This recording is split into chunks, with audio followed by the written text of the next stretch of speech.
Takmer 1 000 000 eur za menej ako týždeň.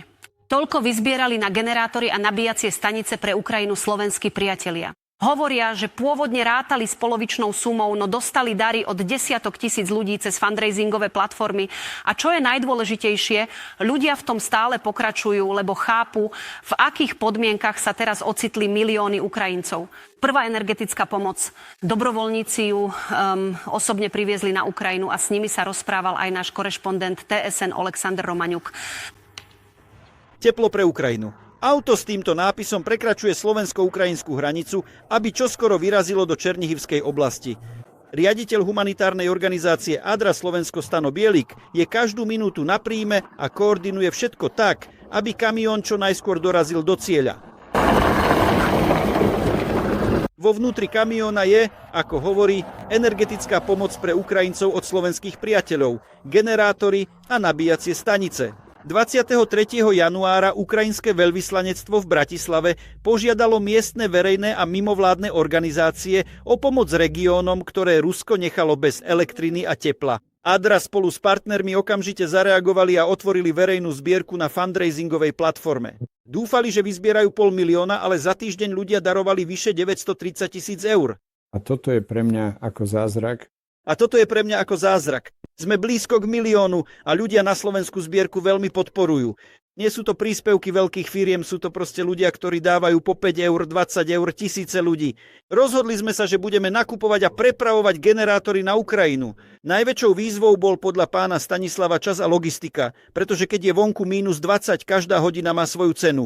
Len za jeden týždeň. Len týždeň po vyhlásení zbierky sme dokázali nakúpiť, doviezť na Slovensko, vybaviť doklady a poslať prvý kamión plný generátorov do Černihiva. Adra Slovensko a jej ukrajinská pobočka pôsobia v Černihivskej oblasti už 1. rok. Mnohí miestni sa podľa Stanislava pre nich už dávno stali priateľmi.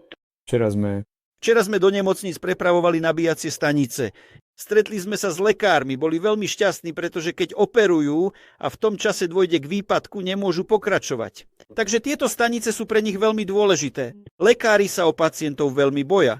Navštívili sme ľudí aj v ich domovoch, videli sme, aká je tam teplota, ako sa snažia prežiť bez elektriny. Najmä pre starších ľudí je to veľmi, veľmi ťažké prežiť túto zimu bez poriadneho kúrenia. Časť vybavenia podľa miestnych úradov využijú pre potreby kritickej infraštruktúry. Generátory budú rozdelené medzi objekty kritickej infraštruktúry, medzi naše školské a zdravotnícke zariadenia, organizačné zložky, ktoré spravujú body nezlomnosti a pomáhajú našim obyvateľom Černihiva v tomto ťažkom období. Sme úprimne vďační slovenskému národu. Ich partneri, hovorí Stanislav, z organizácií Človek v ohrození a Integra paralelne priviezli generátory do Sumy a oblasti. Čoskoro energetická pomoc zo Slovenska poputuje aj do Kyjeva, Záporožia a Dnipra. A ak sa podarí vyzbierať ešte viac peňazí, chcú kúpiť generátory aj pre Charkov a ďalšie regióny. Aj na Slovensku je táto zima. Dokonca aj na Slovensku je táto zima drsnejšia než zvyčajne. Takže naši ľudia rozumejú alebo si vedia predstaviť, ako ľudia na Ukrajine trpia. Preto vás mnohí občania podporujú a chcú vám pomôcť.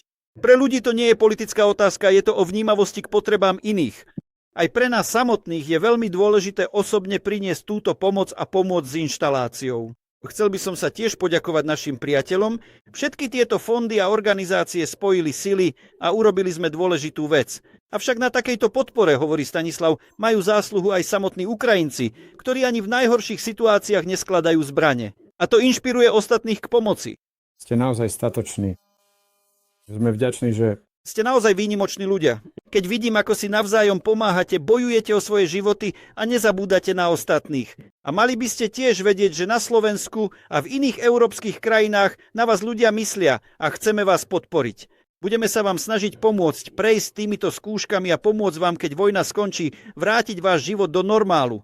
To je náš sen. Alexander Romaňuk, Roman Siščenko, TSN 1+1, Maratón, jednotné správy.